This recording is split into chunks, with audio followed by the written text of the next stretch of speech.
Now at 9, Ewart Park turns 100 with the Joplin Emancipation Celebration, honoring heritage and unveiling plans for its future. Plus, a tax-free weekend is on tap for back-to-school shoppers around the region. And the Missouri Humane Society rescues more than 200 starving dogs from a single property. The 4 states' most watched news starts now. This is KOAM News at 9 on Fox 14. I'm Anthony Saviello. Ewart Park marks its 100th birthday during the annual Joplin Emancipation Celebration this morning. The park opened July 12th of 1925. This weekend's festival is steeped in heritage and hope. As KOAM's Lonnie Walton reports, this year the celebration carries even greater meaning as it marks the beginning of long-awaited renovation plans. I heard the other day that someone say, "Oh, are you talking about the homeless park?" Elise Cooper is the chair of the Joplin Emancipation Celebration Committee, a group aimed at trying to make changes to a place African Americans congregated back in the day. It was just full of people. People would come here on Sundays and they would have like Sunday dinners, they would hang out, there were sports going on. Some may call this place a homeless park, but Cooper says it's built with a purpose. This park became a park. It was deeded to the city to be used by the African American community during segregation. Due to the park having African roots, Cooper says it got little attention. But Paul Boomberg, the director of Parks and Recreation, says things are changing. To renovate the park and actually turn the swimming pool into a splash park with an ice ribbon, right? And locals are excited. I'm pumped. I've got a 1.5-year-old, so we've gone to King Jack a few times, and I think this is going to be super awesome. Bloomberg says the history this park holds won't be forgotten. The historical part to this park is huge, and it needs to be told. So now with the renovation and everything happening, I think that it's amazing. I'm so happy that it's happening. This renovation will kick off the Emancipation Celebration today, which will feature everything from live music, games, and more. Organizers tell me a successful park is a park full of families having lots of fun. Reporting in Joplin, I'm Lonnie Walton, KOAM News. Celebration runs through Sunday. All activities are free to the public. Well, the annual Joplin Health Fair was held today. The event was no cost to the public and had over 100 vendors with free items, coupons, information, products, and services from local businesses and organizations. The event also provided free and reduced price health screenings. Primarily organized in order for our staff to enroll in their annual health benefits, but we've also opened it up to the public because we need to share these resources with the entire area. Well, summer is a busy time for construction. Orange barrels and cones are everywhere, but there's a lot more going on than just road work when it comes to the construction workforce. A national report predicts hundreds of thousands of workers are needed across the country. Missouri is no different. The Bureau of Labor Statistics says that from 2023 to 2033, the employment of construction laborers and helpers is expected to grow 7%, and that rate is faster than all other occupations. To say that some people are not stressed would not be correct. There definitely is a lot of pressure. A lot of firms are hiring, not just in Missouri, but across the U.S. There's definitely demand for more engineers. There's demand for more construction people. Well, let's go ahead and check in with Chief Meteorologist Doug Hetty for a first look at our weather. Well, it definitely turned out to be a great day for us today, and as we head into the weekend, you can't really ask for anything much better than this for the first weekend of August. Just fantastic. Our humidity is going to be fairly low. Our dew points into the mid-60s. I mean, it's going to feel a little sticky, but not the soupiness that we've been dealing with. You've probably noticed the haze outside. That's from those Canadian wildfires, so it's going to stay a little hazy over the weekend. Some rain chances, not a lot. Some Sunday into Monday, and then very hot again as we get into late next week. We got partly cloudy skies. Not too much is going on for us. It looks pretty quiet as we go through the night. And look at this, we're going to back down into the mid-60s. Now, it is going to heat back up, so we're going to look at that coming up here in a bit. All right, Doug, see you soon. Well, the ribbon has been cut on a new state-of-the-art terminal for the Miami Regional Airport. Officials say the new design aims to enhance the travel experience through cutting-edge facilities, contemporary architecture, and convenience. The Oklahoma governor and several state officials attended today's ceremony.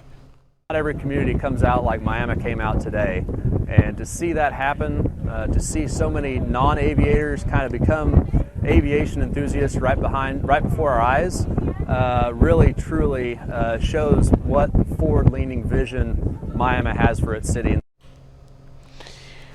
Well, if you're looking for some new back-to-school items, you're in luck because back-to-school tax holiday started today, giving families a bit of a break at the register.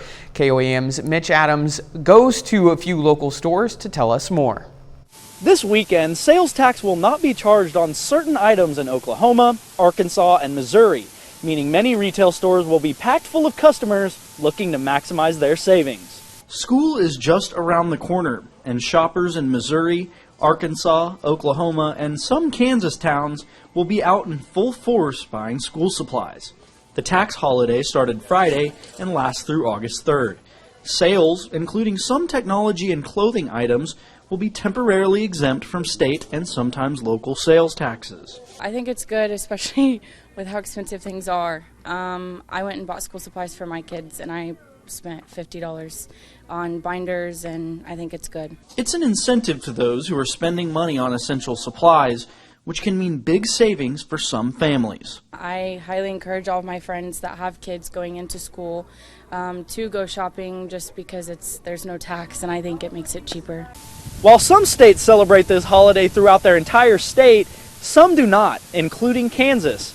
Some businesses may end up offering discounts to stay in competition with neighboring states. Reporting in Joplin, Missouri, Mitch Adams, KOAM News. The back-to-school tax holiday will continue on through August 3rd in participating states in our area. Coming up, President Trump takes on Big Pharma. Lower drug prices could be coming by the end of September thanks to a new push by the Trump administration. I'm Midair Rivera in Washington, and I'll have the details coming up. And later, disappointing job numbers and revised estimates paint a different picture of the summer economy and what it means for American workers. Well, are you struggling to keep up with your prescription drug payments? Well, you're not alone. And now the White House is promising to take immediate action to bring down those prices. Fox News' Madeline Rivera has more from Washington. President Trump is making a big push to lower prices on prescription drugs. On Thursday, the president sent letters to the 17 biggest pharmaceutical companies, telling them to deliver immediate pricing relief and sell their drugs to Americans at the same rates they do in other developed nations. Right now, brand name drugs in the United States are up to 3 times higher on average than anywhere else for the identical medicines. The letters cite an executive order signed in May that mandates Americans get access to drugs at most favored nation pricing. But the president says he wants to go further and predicted drastic price cuts because he says he's willing to take on Big Pharma. We're going to get them down 1,000%, 600%, 500%, 1,500%, numbers that are not even thought to be achievable because I've used a certain talent that I have and convinced the drug companies that you have no choice. But most of the drug makers say they're already working with the feds to bring down prices, and this type of public admonishment is not helping. Pfizer writing in a statement that the company is, quote, working closely with the Trump administration and Congress on solutions that will increase access and affordability. The White House says this can be a collaborative effort if the drug makers comply with the executive order. The president expects to further engage with them immediately in good faith to deliver relief for American families. The president is asking drug makers to start lowering prices by the end of September. In Washington, Midair Rivera, Fox News. Well, new news about microplastics. We are all breathing in thousands of tiny microplastics that are so small they can penetrate a person's lungs, according to a study published Wednesday in the PLOS One journal. Adults likely inhale nearly 70,000 microplastic particles per day. Researchers say this invisible pollution comes from the degradation of plastic objects like furniture, textiles, and carpets. Researchers based their findings on indoor air samples taken from cars and apartments.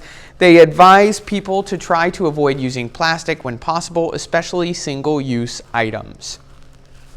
President Trump is launching an effort to make it easier for Americans to access their own medical records. More than 60 companies have signed a pledge to help develop new ways to make patients' data more widely accessible across the healthcare system. Some of those companies include tech giants Amazon, Apple, and Google. Trump unveiled the initiative's framework during a speech at the White House Wednesday.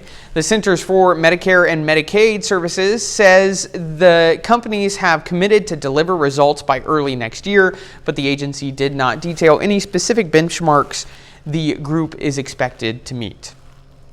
The U.S. Centers for Disease Control and Prevention has released a new data regarding unvaccinated school children. The CDC reported that nearly 4% of U.S. kindergartners had an exemption for a required vaccination last school year.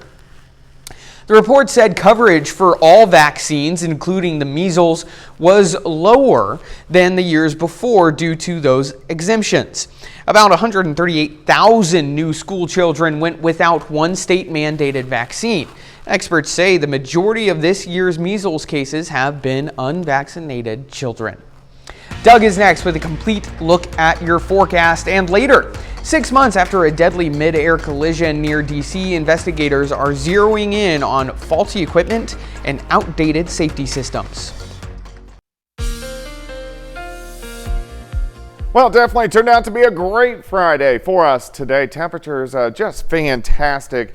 Our official high was only 82, which is such a huge switch compared to what we saw really over the past 2 weeks. We started to cool down yesterday, today even better, plus the humidity dropped back. All right, not a whole bunch going on.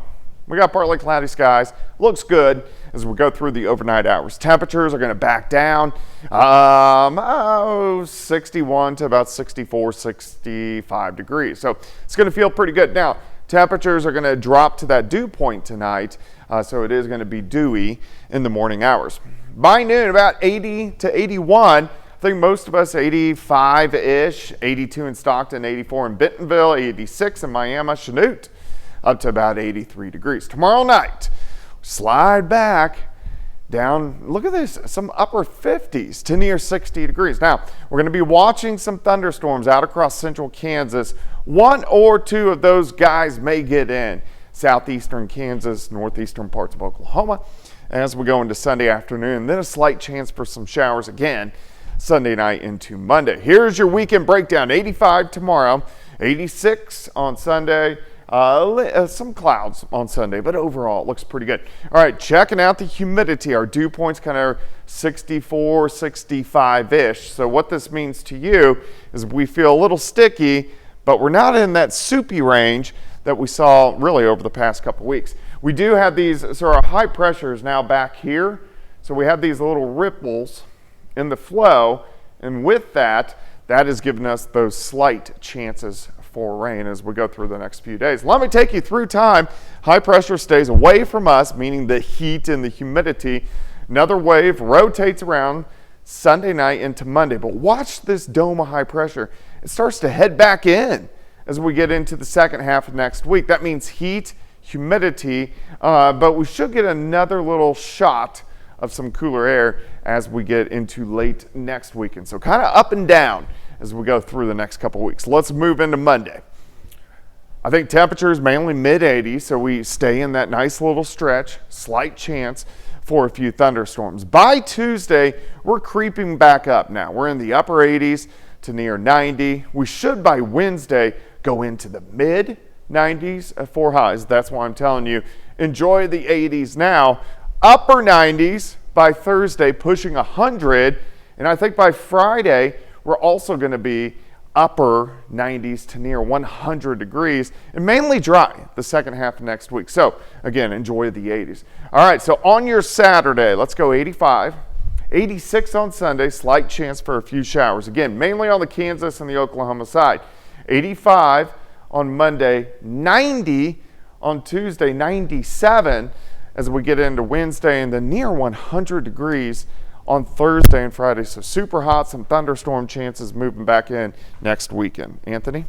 All right, Doug, thanks. Coming up next, President Trump's new tariffs could impact the job market. New tariffs go into effect next week, but Wall Street is already taking a tumble today following weak job numbers. I'm Connor Hansen in New York with the details coming up. It's not the jobs report the White House wanted. The numbers so bad, President Trump is now calling for the head of the agency that reported them to be fired. The bad news coming as his wide-range trade war is about to heat up once again. Fox News correspondent Connor Hansen reports. New employment numbers show signs of a solid summer job market were actually a mirage. Job numbers from May and June were revised down drastically, and American companies only added about 73,000 jobs in July. They were expected to add more than 100,000. Unemployment ticked up slightly to 4.2%. Those numbers so disappointing, President Trump on Truth Social called for the firing of the head of the Bureau of Labor Statistics. What does a bad leader do when they get bad news? Shoot the messenger. That's just what happened with the head of the Bureau of Labor Statistics. Stocks slumped and the dollar dropped in value a week before new tariffs are set to kick in. The nonpartisan budget lab at Yale University calculated American consumers will be faced with an average effective tariff rate of 18.3%. Meanwhile, the Trump administration is downplaying fears about the labor market and sticking with its plan, continuing to ask people to wait and see how it all plays out. Most of the job growth has come from the private sector. What does that tell us? That they're wanting to invest in the American economy. The president's goal here is to reduce the trade deficit and to reshore manufacturing and to really use tariffs as a tool of trade policy and economic policy like it's meant to be used. President Trump also continuing his calls on the Federal Reserve to lower interest rates, which could ease pressure on the labor market. In New York, Connor Hansen, Fox News. Well, Boeing is facing new lawsuits from Alaska Airlines crew members over the panel blowout that happened on a flight in January of 2024. The blowout left a gaping hole in the side of the Boeing 737 MAX 9 as it was more than 16,000 feet in the air. 4 flight attendants have filed separate lawsuits saying they were physically and emotionally harmed and left with financial costs related to what they experienced. They're seeking compensation for economic damages. In June, the National Transportation Safety Board said Boeing and the Federal Aviation Administration are to blame for the safety that led to the accident. Thousands of play kitchen sets are being recalled after a toddler's death. The brand Backyard Kids is pulling nearly 192,000 KidCraft farmed table sets over strangulation risks. The sets were also sold on KidCraft.com, Amazon, and Walmart.com from 2018 to July 2025. Recalls come after the death of a 23-month-old whose shirt got caught on one of the hooks back in February of 2023. Families are urged to stop using them, remove the hooks, and contact the company for replacement parts. Biologists say the modern potato can be traced back 9 million years to a common ancestor of the tomato. More details up next. Biologists have traced the origins of the potato back 9 million years to a tomato plant. Back then, an ancient wild tomato plant interbred with a potato-like plants called Eutyberosum. It's not just out there as it seems, since both plants split from the same ancestor 5 million years prior. The cross-pollination gave the ancient potato something its modern version is known for, its tuber. That's the part we eat. Before that, it didn't have a tuber. The modification helped potatoes thrive because tubers help the plant store nutrients. 30 more minutes of news, weather, and sports coming your way. Coming up, 6 months after a deadly midair collision near D.C., investigators are digging into what went wrong. And starvation grows in Gaza, and the U.S. sends top officials to assess the crisis. President Trump says new aid plan is coming. You're watching the 4 States Most Watched News. An emotional 3 days of hearings into the January midair collision between an Army helicopter and a passenger jet wrapped up in Washington Friday. with a focus on the safety systems that clearly broke down and led to the deaths of 67 people. Fox News' Caroline Shively has more from Washington.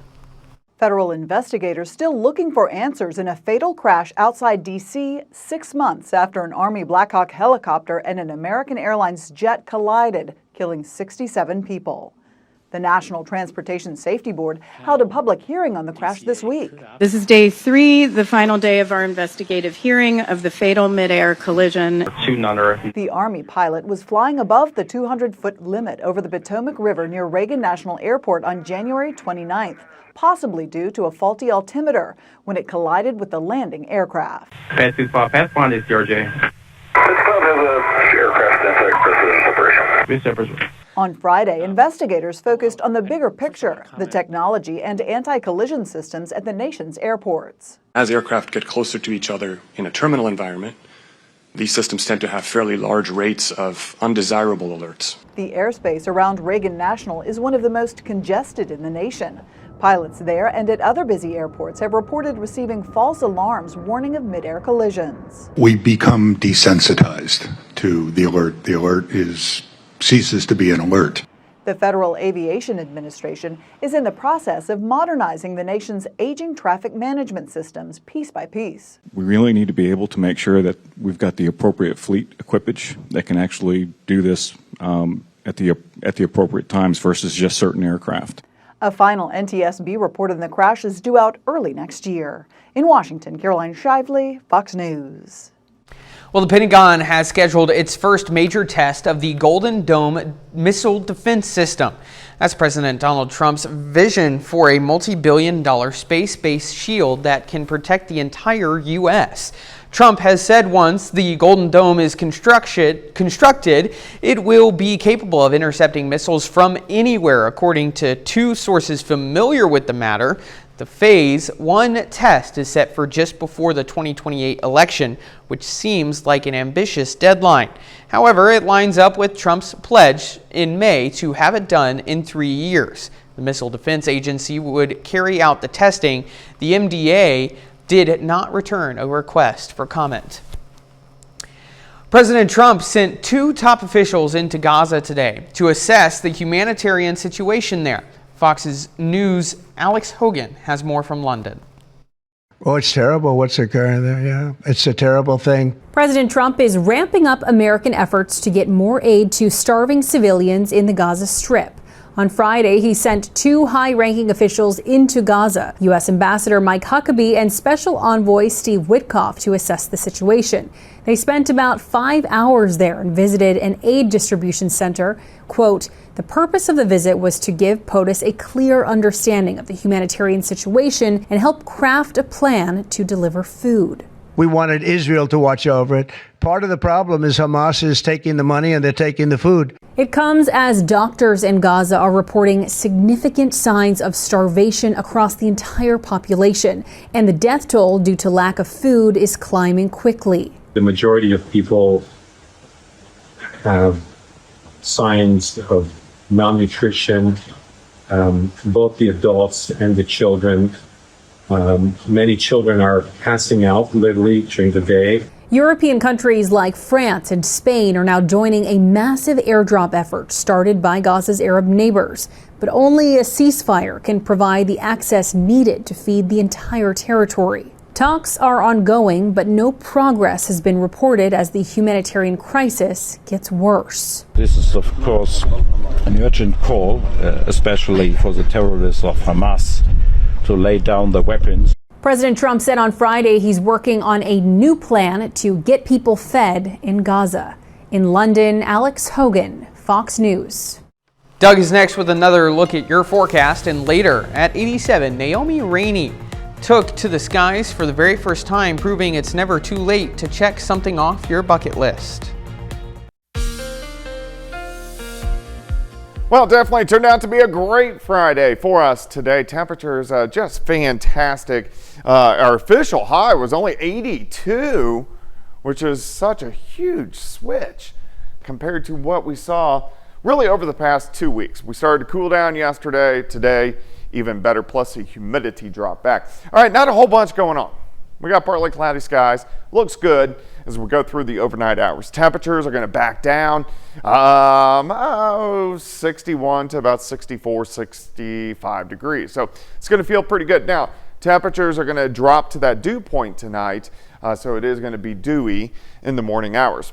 By noon, about 80 to 81. I think most of us 85-ish, 82 in Stockton, 84 in Bentonville, 86 in Miami, Chanute, up to about 83 degrees. Tomorrow night, slide back down, look at this, some upper 50s to near 60 degrees. Now, we're going to be watching some thunderstorms out across central Kansas.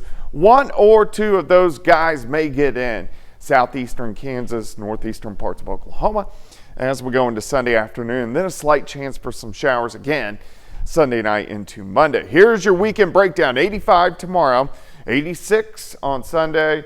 Some clouds on Sunday, but overall it looks pretty good. All right, checking out the humidity. Our dew point's kind of 64, 65-ish. So what this means to you is we feel a little sticky, but we're not in that soupy range that we saw really over the past couple weeks. We do have these, so our high pressure is now back here. So we have these little ripples in the flow, and with that has given us those slight chances for rain as we go through the next few days. Let me take you through time. High pressure stays away from us, meaning the heat and the humidity. Another wave rotates around Sunday night into Monday, but watch this dome of high pressure. It starts to head back in as we get into the second half of next week. That means heat, humidity, but we should get another little shot of some cooler air as we get into late next weekend. So kind of up and down as we go through the next couple weeks. Let's move into Monday. I think temperatures mainly mid-80s, so we stay in that nice little stretch, slight chance for a few thunderstorms. By Tuesday, we're creeping back up now. We're in the upper 80s to near 90. We should by Wednesday go into the mid-90s for highs. That's why I'm telling you, enjoy the 80s now.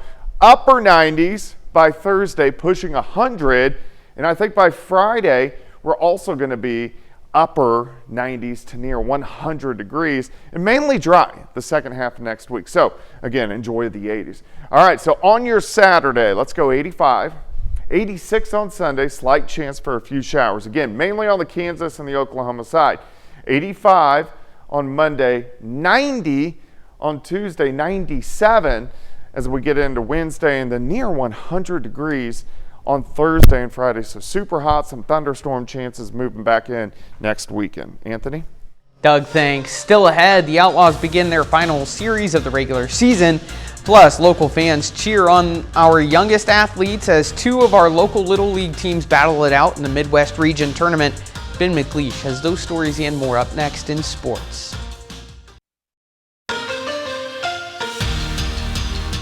Two of our local Little League teams battle it out tonight in the opening round of the Midwest Region Tournament in Whitestown, Indiana. But right here in the 4 states, fans cheer on their local teams. In Pittsburgh, fans gather at local bar The Pit to watch the Pittsburgh All-Stars represent Kansas. The Little Leaguers went undefeated in the state tournament. Now they have their sights set on the Little League World Series, and their opponent is the opening round is a familiar one. They take on the Webb City All-Stars, representing Team Missouri for the second straight year. That's right, it's a Kansas versus Missouri matchup in the opening round of the Midwest Region Tournament. Pittsburgh versus Webb City, and Team Missouri takes down Kansas 6-0 in the opening round. Webb City remains in the winner's bracket and takes on South Dakota next. The season's not over just yet for Pittsburgh. They move to the elimination bracket, where they'll face Team Iowa. Over in the Mid-America League, the Joplin Outlaws begin their final series of the regular season, and they open it up with a 5-1 loss to the Marshalls. Now the Outlaws already have the #1 seed locked up, so the results of the final few games don't matter too much, but the Outlaws certainly want to head into the playoffs as hot as they've been all season. Tomorrow they've got a doubleheader with the Marshalls. In the major leagues, the Royals and Cardinals get back on the diamond after the trade deadline. Kansas City gets back to 500 with a 9-3 win over the AL leading Blue Jays. How about this? Mike Yastrzemski hits a homer in his first game with the Royals. KC continues to hang in there. The Royals sit just 3 games back of the final wildcard spot. And with the organization's decision to buy instead of sell at the deadline, you can't count Kansas City out of the playoff race. But first, they'll look to clinch the series over the Blue Jays tomorrow. But the Cardinals take a different route at the trade deadline. They were minor sellers, giving up bullpen arms Phil Maton and closer Ryan Helsley. Redbirds sit at 500 and have cooled down since the All-Star break. Right now, though, they lead the Padres 1-0 in the 5th. The Cardinals can sweep the Padres, they'd find themselves in a much better spot. It's interesting because we were talking about it earlier in the season. Cardinals looked like a very hot team, and you know, they weren't number 1, but they were playoff contenders. It's starting to feel like now they've kind of switched. We talked about it last week. It feels like they've switched spots with Kansas City. Yeah, Cardinals have really cooled down, now 4th place in the NL Central, still hanging around 500, and it seems like the team has kind of said, you know, maybe this year isn't our year with those moves to sell, not add to the team. But I just think they've decided that they're going to, you know, keep that young talent that they got, not completely throw away the team, but just kind of wait for another year. But hey, 500, they could still make a playoff push. One of the things, I've talked about this with John Dales before he left, one of the things that he found so annoying as a Cubs fan, because he's a Cubs fan, he hated the fact that the Cardinals were always right there. They were always a 500 team, almost kind of like what people say the Steelers are in football kind of thing. So I don't know. I mean, but Cardinals, maybe it's not their year. There's a scenario where both teams could make the playoffs. Unlikely, but both of them aren't out of it yet. All right. We'll be right back. A Wisconsin woman isn't letting her advanced age stop her. There are still things she wants to do, and she's doing them. Tabitha Bland reports. Hearing planes take off is nothing out of the ordinary in Watertown. But today, the co-pilot isn't who you would expect. At 87 years old, Naomi Rainey has lots of life experience, but this is her first time in the sky. Rainey has never been on a plane. Being in the air was terrific. As we know, every good pilot needs a good ground crew. See, the smile on her face was really, that made my entire day. Naomi is a resident at Our House, a senior living facility group. I got the call from Cassie saying that she had a resident who wanted to go for a plane ride, and I was like, all right, let's make it happen. The Our House Legacy Project gives residents one last chance to cross off their bucket list items that took them just a little bit longer to get to. With us, it's not the end of their story, it's just the next chapter. When it comes to Naomi's bucket list, the sky is literally the limit. You're never too old to do something like being 87 and flying in an airplane. It was A-OK. But there was some turbulence in the planning process. So we've had it scheduled, I want to say 3 or 4 times. With bad weather delaying the flight in the past, Wednesday's showers were not what this group wanted to see. We waited 15 minutes or so, make sure that those clouds didn't get any lower, and then we decided that we were safe and perfectly legal to go. Which is exactly what they did. Oh gosh, I don't know. I think I'd like to go back again and view it all again. Well, in a new HBO documentary, Billy Joel and So It Goes, the legendary singer-songwriter stressed he's never been arrested for driving under the influence. The 76-year-old admits to being in several car crashes over the years, but says they were linked to either road conditions or his mental state at the time. Joel says he went to rehab in 2005 after his then wife gave him an ultimatum. In addition to his signature hit Piano Man, some of Joel's other classics include Only the Good Die Young, You Might Be Right, and Uptown Girl. He was inducted into the Rock and Roll Hall of Fame back in 1999. Up next, from roaring dragons to glowing superheroes, we've got the hottest toys lighting up this summer.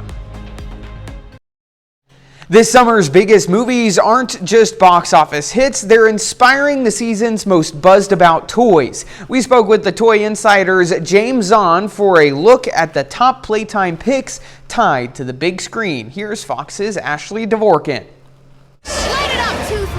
From the big screen to the toy aisle, the Toy Insider's editor-in-chief James Zahn spotlights his top picks from this summer's blockbusters. From Superman's latest battle comes a toy Zahn says is lighting up playrooms. What we have here is the kaiju monster from the new Superman movie. We have the little Superman Imaginext figure here too, but tons of fun, makes noise, lights up, and kids can play these out and play with the other figures at home too. His next pick gets a jolt of island energy from Disney's live-action Lilo and Stitch. Many Mood Stitch has LCD eyes, so these eyes help the character emote. So as the child is playing with the toy, whether giving him a little rub on the head or tickling his belly, he's going to react to that. Time to fire up your training. A new spin on a fire-breathing favorite has caught fire on social media. From Spin Master, we have the How to Train Your Dragon Ultimate Plasma Blast Toothless. This toy is going viral because people are making the toy say other things by going like so, and it's become a whole TikTok trend. There's a must-see ride for Minecraft fans. The Minecraft 18-inch bike. This comes in a couple of different colorways. You have a plush block, and that actually comes off, so the kids can carry that around. And from the Jurassic World universe, a surprise-filled toy that's part craft, part collectible. The Make It Mini Dinosaurs Jurassic World. They're going to get little ingredients in their biosyn briefcase, and they have to sort of play scientist and drop in the DNA and this and that and shake it up, and then they discover their dinosaur. In Hollywood, Ashley Dvorkin, Fox News. That's our time for tonight. Thanks for joining us from all of us here at KOAM. Have a great night.